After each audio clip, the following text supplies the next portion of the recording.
ನನ್ನ ಎಲ್ಲ ಆತ್ಮೀಯ ಸ್ನೇಹಿತರಿಗೂ ನನ್ನ ವಿಶ್ವಾಸಪೂರಿತ ನಮಸ್ಕಾರಗಳು. ಒಂದು ಚಿಕ್ಕ ಸಂಭಾಷಣೆ ಇವತ್ತಿನ ಸಂಚಿಕೆಯ ವಿಷಯವಾಯಿತು.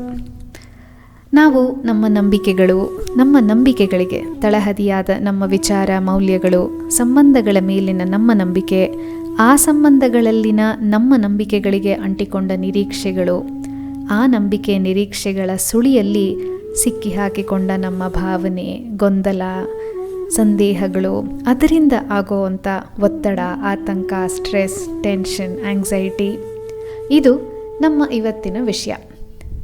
ಕಳೆದ ವಾರ ನಮ್ಮಮ್ಮ ಹೇಳಿದ್ರು, ಯಾಕೋ ಗೊತ್ತಿಲ್ಲ ನಿಮ್ಮಪ್ಪನಿಗೆ ಸುಸ್ತು ಅಂತ ಹೇಳ್ತಿದ್ರು ಅಂದರು. ಅದಕ್ಕೆ ಆ ದಿನ ಸಂಜೆನೇ ಹೋಗಿ ಎಲ್ಲಿ ಹೋಗಿದ್ರಿ, ಕೆಲಸ ಅಥವಾ ಓಡಾಟ ಜಾಸ್ತಿ ಆಯಿತಾ, ಹೀಗೆ ದೈಹಿಕವಾಗಿ ಆಗುವ ಸುಸ್ತಿಗೆ ಕಾರಣ ಕೇಳ್ಕೊಂಡು ಬಂದೆ. ನಂತರ ಏನಾದರೂ ಸ್ಟ್ರೆಸ್ ಮಾಡ್ಕೊಂಡಿದ್ದೀರಾ ಅಪ್ಪ ಅಂತ ಕೇಳಿದೆ. ಅದಕ್ಕೆ ಏನೂ ಇಲ್ಲ ಅಂತ ಥಟ್ ಅಂತ ಹೇಳಿದ್ರು. 2 ಸೆಕೆಂಡ್ ಆದ ನಂತರ ಎಲ್ರಿಗೂ ಸ್ಟ್ರೆಸ್ ಇದ್ದೇ ಇರುತ್ತೆ ಅಲ್ವಾ ಅಂದರು. ಅವರ ಧ್ವನಿಯಲ್ಲಿದ್ದ ಭಾರ, ಮಾತು ಮುಗಿದ ಮೇಲಿನ ಆ ಸಣ್ಣ ಮೌನ ಏನೋ ಹೇಳಲು ಪ್ರಯತ್ನ ಪಡ್ತಾ ಇತ್ತು. So I asked, what are you worrying about ಅಂತ. ಕೆಲವು ಕ್ಷಣಗಳ ಮೌನದ ನಂತರ, few things are stuck and I am unable to unwind it ಅಂದರು. ಹೌದು, ಕೆಲವು ವಿಷಯಗಳನ್ನು ಹೇಗೆ ಪರಿಹಾರ ಮಾಡೋದು, ಎಲ್ಲಿ ಸಿಕ್ಕಿ ಹಾಕಿಕೊಂಡಿದೆ ಅದೇ ಗೊಂದಲ. ಅವರು ಯಾವ ವಿಷಯದ ಬಗ್ಗೆ ಚಿಂತಿಸ್ತಾ ಇದ್ದಾರೆ ಅಂತ ನನಗೆ ಗೊತ್ತಾಯಿತು. I wore a counsellor's hat at that time. ಆ ಒಂದು ಸರಳ ಹೌದು ನಮ್ಮ ಸಂಪೂರ್ಣ ಸಂಭಾಷಣೆಯ ದಿಕ್ಕನ್ನೇ ಬದಲಾಯಿಸಿತು. We did not speak about the problems, we went to its roots.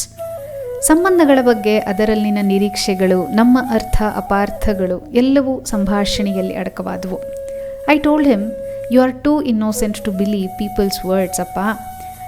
V should know when to stop believing words and start observing behaviour ಅಂತ ಹೇಳಿದೆ.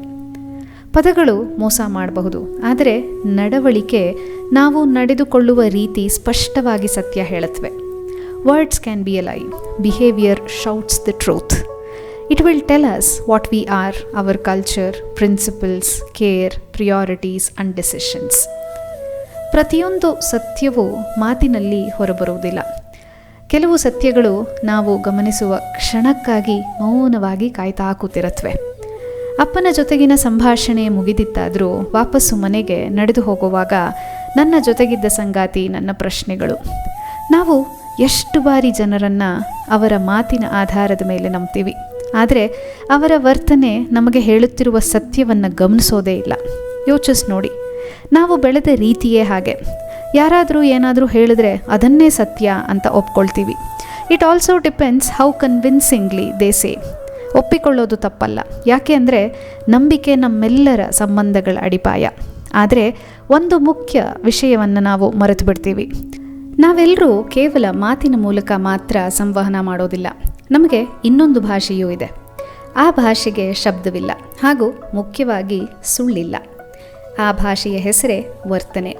V just don't communicate through words. There is another powerful language we keep communicating, which is not in words and it doesn't make noise. It is silent yet very powerful and that is our behaviour. ಪ್ರತಿದಿನ ಪ್ರತಿಯೊಬ್ಬರು ನಾವು ಯಾರು ಎಂಬುದನ್ನು ಹೇಳ್ತಾನೇ ಇರ್ತೀವಿ. ಕೇವಲ ಮಾತಿನ ಮೂಲಕ ಅಲ್ಲ, ಭರವಸೆಗಳ ಮೂಲಕ, ಆದ್ಯತೆಗಳ ಮೂಲಕ, ಆಯ್ಕೆಗಳ ಮೂಲಕ, ಅಭ್ಯಾಸಗಳ ಮೂಲಕ, ನಿರಂತರವಾಗಿ ಮಾಡುವ ಕೆಲಸಗಳ ಮೂಲಕ, ನಿರ್ಧಾರಗಳ ಮೂಲಕ. ಆದರೂ ವಿಚಿತ್ರ ಏನು ಅಂದರೆ, ನಾವು ಅತಿ ಕಡಿಮೆ ಗಮನ ಕೊಡೋದೇ ಈ ಭಾಷೆಗೆ. ಉದಾಹರಣೆಗೆ, you are very important to me. ನೀನು ಅಂದರೆ ನನಗೆ ಭಾರಿ ಮುಖ್ಯ. ಎಂಥ ಅದ್ಭುತವಾದ ಮಾತು. ಆದರೆ ಅವರ ವರ್ತನೆ ಅದನ್ನೇ ಹೇಳ್ತಾ ಇದೆಯಾ? ಅದು ಮುಖ್ಯವಾದ ಪ್ರಶ್ನೆ. ನಮಗಾಗಿ ಸಮಯ ಕೊಡ್ತಾರಾ? ನಮಗೆ ಅಗತ್ಯವಿರುವಾಗ ಜೊತೆಗಿರ್ತಾರಾ? ನಮ್ಮ ಸಂತಸ ದುಃಖಗಳಿಗೂ ಅವರಿಗೂ ಸಂಬಂಧ ಏನಾದರೂ ಇದೆಯಾ? ಅವರಿಗೆ ಅದು ಮುಖ್ಯವಾ? ನಮ್ಮ ಇಷ್ಟ ಕಷ್ಟಗಳಿಗೆ ಅವರು ಸ್ಪಂದಿಸ್ತಾರಾ? ಹೀಗೆ ಈ ಕೆಲವು ಪ್ರಶ್ನೆಗಳು ವರ್ತನೆಯಲ್ಲಿ ವ್ಯಕ್ತವಾಗುತ್ತವೆ. ಪ್ರೀತಿಯನ್ನು ವ್ಯಕ್ತಪಡಿಸುವ ವಿಧಾನ ಪ್ರತಿಯೊಬ್ಬರಲ್ಲೂ ಬೇರೆ ಬೇರೆ ಇರಬಹುದು, ಆದರೆ ಒಂದು ವಿಷಯ ಮಾತ್ರ ಎಲ್ಲರಲ್ಲೂ ಒಂದೇ. ನಿಜವಾದ ಪ್ರೀತಿ ಕಾಣಬೇಕು, ಕೇವಲ ಕೇಳಿಸಬಾರ್ದು. ಇನ್ನೊಂದು ಸಾಮಾನ್ಯವಾಗಿ ಕಂಡುಬರೋದು ಅಂದರೆ, you can call me any time ಅಂತಾರೆ. ಆದರೆ when we really call, they are either unavailable or busy all the time. Beware. I am not speaking one of the exceptions. ಒಮ್ಮೆ ಆಗಿರಬಹುದು, 2 ಬಾರಿ, 3 ಬಾರಿ.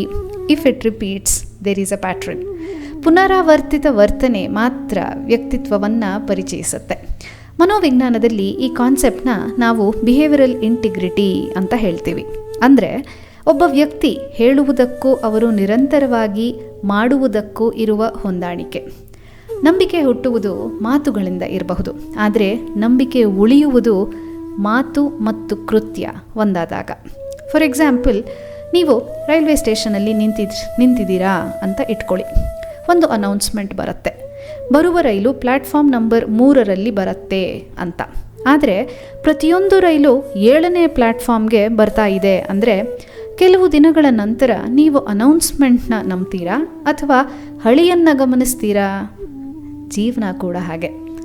ಮಾತುಗಳು ಆ ಅನೌನ್ಸ್ಮೆಂಟ್ಗಳಿದ್ದ ಹಾಗೆ. ವರ್ತನೆ ನಿಜವಾಗಿ ಬರುವ ರೈಲು. ಆ ರೈಲು ವಾದಿಸೋದಿಲ್ಲ, ಅದು ತನ್ನ ದಿಕ್ಕನ್ನು ಮಾತ್ರ ತೋರಿಸುತ್ತೆ.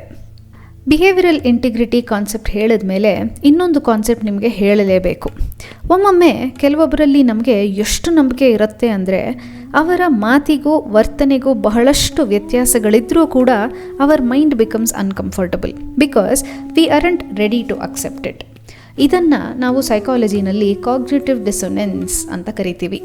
When our mind isn't ready to accept the reality in spite of seeing and witnessing the truth, our mind makes reasons, negotiating with reality. ಅಂದರೆ ಸತ್ಯವನ್ನು ಒಪ್ಪಿಕೊಳ್ಳುವ ಬದಲು ನಾವೇ ಕತೆಗಳನ್ನು ಕಟ್ಟಲು ಶುರು ಮಾಡ್ತೀವಿ. ಬಹುಶಃ ತುಂಬ ಬ್ಯುಸಿ ಇರಬೇಕು, ಸಮಯ ಇಲ್ವೋ ಏನೋ. ಬಹುಶಃ ನಾನೇ ತಪ್ಪಾಗಿ ಅರ್ಥ ಮಾಡ್ಕೊಳ್ತಾ ಇದ್ದೀನಿ. Probably I am assuming and over thinking. ಇಲ್ಲಾಂದರೆ ಮುಂದಿನ ಸಲ ಖಂಡಿತ ಬದಲಾಗ್ತಾರೆ, ಚೇಂಜ್ ಟೇಕ್ಸ್ ಟೈಮ್ ಅಲ್ವಾ ಅಂತ ಹೇಳ್ಕೋತೀವಿ. ಬಹುಶಃ ಏನೋ ಸ್ಟ್ರೆಸ್ ಇರಬೇಕು. ಹೀಗೆ ನಾವು ನಮ್ಮ ಕಣ್ಣಿಗೆ ಕಾಣುತ್ತಿರುವ ಸತ್ಯಕ್ಕಿಂತ ನಮ್ಮ ಮನಸ್ಸು ಕಟ್ಟಿಕೊಂಡ ಕಥೆಯನ್ನು ಹೆಚ್ಚು ನಂಬಲು ಶುರು ಮಾಡ್ತೀವಿ. This is called cognitive ಡಿಸೊನೆನ್ಸ್.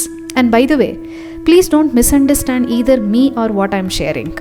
ನಾನು ನಿಮ್ಮನ್ನು ಅನುಮಾನಿಗಳಾಗಿರಿ ಅಂತ ಹೇಳ್ತಾ ಇಲ್ಲ.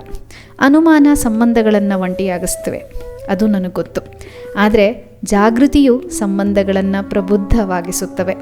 I repeat, I am not telling you to be suspicious. Suspicion and doubts builds lonely lifes. Awareness builds wise relationships. When you choose to become wise, you can't be a fool. So observe quietly. ಗಮನಿಸಿ, ಸಮಯ ನೀಡಿ, ಜನರಿಗೆ ತಪ್ಪು ಮಾಡುವ ಅವಕಾಶ ಕೊಡಿ. ಆದರೆ ಮತ್ತೆ ಮತ್ತೆ ಕಾಣಿಸುತ್ತಿರುವ ವರ್ತನೆಯನ್ನು ನಿರ್ಲಕ್ಷಿಸಬೇಡಿ. ಯಾಕೆ ಅಂದರೆ ನಿರಂತರವಾಗಿ ಕಾಣುವ ವರ್ತನೆಯೇ ವ್ಯಕ್ತಿತ್ವದ ನಿಜವಾದ ಪರಿಚಯ. Behaviour reveals priorities and priorities eventually reveal A character. ಬಹುಶಃ ಜೀವನದ ನಿಜವಾದ ಬುದ್ಧಿವಂತಿಕೆ ಅಂದರೆ ಹೆಚ್ಚು ಕೇಳುವುದರಲ್ಲಿ ಇಲ್ಲ, ಹೆಚ್ಚು ಗಮನಿಸುವುದರಲ್ಲಿದೆ. ಯಾಕೆ ಅಂದರೆ ಒಬ್ಬ ವ್ಯಕ್ತಿ ನಿಮ್ಮೊಂದಿಗೆ ನಡೆಸುವ ಅತ್ಯಂತ ಪ್ರಾಮಾಣಿಕ ಸಂಭಾಷಣೆ ಅಂದರೆ ಅವರು ಮಾತನಾಡುವ ಮಾತುಗಳಲ್ಲಿ ನಡೆಯೋದಕ್ಕಿಂತ ಅದು ಅವರು ಪ್ರತಿದಿನ ಮಾಡುವ ಆಯ್ಕೆಗಳಲ್ಲಿ, ಅಭ್ಯಾಸಗಳಲ್ಲಿ ಮತ್ತೆ ಮತ್ತೆ ಮರುಕಳಿಸುವ ವರ್ತನೆಯಲ್ಲಿ ನಡೆಯುತ್ತೆ. ಆದ್ದರಿಂದ ಮುಂದಿನ ಸಲ ಯಾರಾದರೂ ನಿಮ್ಮ ಮುಂದೆ ತಮ್ಮನ್ನು ಪರಿಚಯಿಸಿಕೊಂಡಾಗ ಅವರ ಮಾತುಗಳನ್ನು ಖಂಡಿತ ಕೇಳಿ. ಅದರೊಟ್ಟಿಗೆ ನಿಮ್ಮ ನಂಬಿಕೆಯನ್ನು ಕೇವಲ ಅವರ ಮಾತಿನ ಮೇಲೆ ಅಲ್ಲ, ಕಾಲ ಪರೀಕ್ಷಿಸಿದ ಅವರ ವರ್ತನೆಯ ಮೇಲೆ ನಿರ್ಮಾಣವಾಗಲಿ. ಕಿವಿಗಳು ಮಾತುಗಳನ್ನು ಕೇಳುತ್ತವೆ, ಆದರೆ ಕಣ್ಣುಗಳು ಸತ್ಯವನ್ನು ಕಾಣುತ್ತವೆ.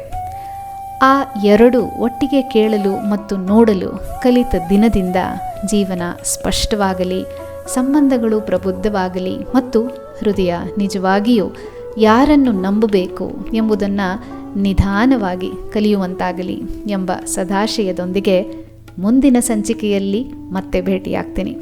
ನಮಸ್ಕಾರ ಸ್ನೇಹಿತರೆ.